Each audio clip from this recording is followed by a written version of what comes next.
Bismillahirrahmanirrahim. Assalamualaikum warahmatullahi wabarakatuh.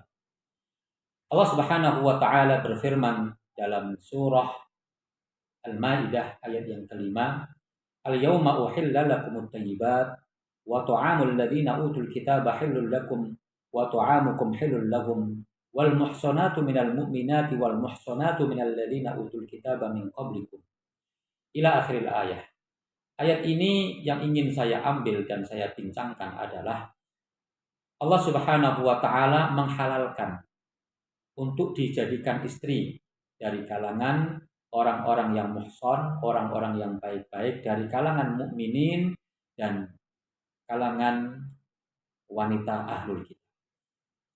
Ayat ini termasuk ayat yang turun di Madinah. Sehingga hukum daripada ayat ini tidaklah dihapuskan. Lalu timbullah satu persoalan, bagaimana hukum menikah dengan wanita ahlul kitab. Ahlul kitab yang dimaksud adalah orang-orang Nasrani dan orang-orang Yahudi. Sehingga seorang laki-laki muslim tidak boleh menikah dengan selain muslimah dan selain ahlul kitab, yaitu orang-orang yang menyembah berhala, musyrik dan yang lainnya. Maka menikahi wanita ahlul kitab dalam ayat ini dijelaskan hukumnya adalah halal, hukumnya adalah boleh. Sedangkan dalam ayat yang lain misalnya ya Allah Subhanahu wa taala mengatakan larangan tentang menikahi wanita-wanita yang musyrikah, maka itu adalah umumnya hukum secara umum larangan untuk menikahi wanita musyrikah. Maka ketika ada hukum khusus terkait dengan ahlul kitab, berarti secara umum menikah dengan wanita musyrikah itu dilarang, sedangkan untuk ahlul kitab itu diperbolehkan. Maka tentu wanita muslimah tidak boleh menikah dengan laki-laki yang kafir walaupun dia adalah ahlul kitab. Maka hukum terkait dengan pernikahan ini secara syariah itu dibolehkan menurut jumhur ulama. Walaupun sebagian ulama mengatakan tidak boleh karena ahlul kitab juga termasuk musyrikah. Maka pendapat yang sahih adalah dibolehkan. Walaupun sekalipun hal ini dibolehkan bukan berarti kemudian kita menganjurkan untuk menikahi wanita ahlul kitab. Karena menjadi beda masalahnya antara hukum boleh dengan hukum yang baik. Karena tidak semua yang boleh itu adalah baik. Karena halal itu kadangkala juga dalam hal makanan tidak baik bagi kita. Karena hukum halal dan hukum bolehnya menikahi wanita ahlul kitab ini berkaitan dengan nantinya berkaitan dengan hubungan di antara mereka. Ketika mereka seorang laki-laki menikah dengan wanita ahlul kitab, maka hubungan badan mereka tidak dianggap zina. Kalau memiliki anak, maka anaknya bisa dinasabkan kepada bapak dan ibunya.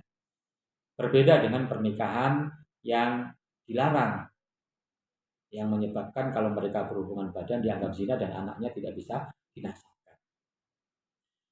Maka ketika terjadi pernikahan itu tentu kita mengatakan hukumnya adalah halal, hukumnya adalah boleh. Tapi apakah baik? Tentu tidak baik. Karena bisa jadi kita mengkhawatirkan anak-anak kita mengikuti ibunya. Oleh karenanya ada seseorang yang kemudian menjadikan dalil Utsman bin Affan menikahi wanita Yahudi, kemudian menceraikannya. Dianggap bahwa itu menjadi dalil menikahi wanita Yahudi itu dilarang. Justru dalil itu menjadi bukti bahwa Utsman menikahi wanita ahlul kitab dan sebelum diceraikan maka dia akan menjadi istrinya, halal digauli. Kalau masalah diceraikan, tentu perceraian suami istri tidak hanya berkaitan dengan pernikahan dengan ahlul kitab. orang mukmin pun, wanita mukminah pun banyak yang diceraikan oleh suaminya. Kemudian orang bertanya, apakah ahlul kitab sekarang sama dengan zaman dahulu? Kalau zaman dahulu di zaman Nabi boleh karena masih murni. Kalau zaman sekarang sudah banyak penyimpangan. Jawabannya adalah justru ahlul kitab di zaman Nabi itu sudah menyimpang. Buktinya adalah dalam Al-Quran disebutkan laqad kafarol ladzina qalu innallaha salisu salasah.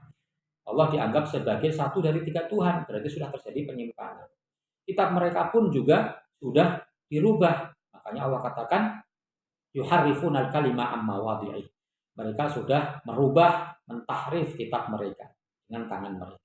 Jadi nggak ada bedanya antara orang ahlul kitab zaman Nabi dengan ahlul kitab zaman sekarang.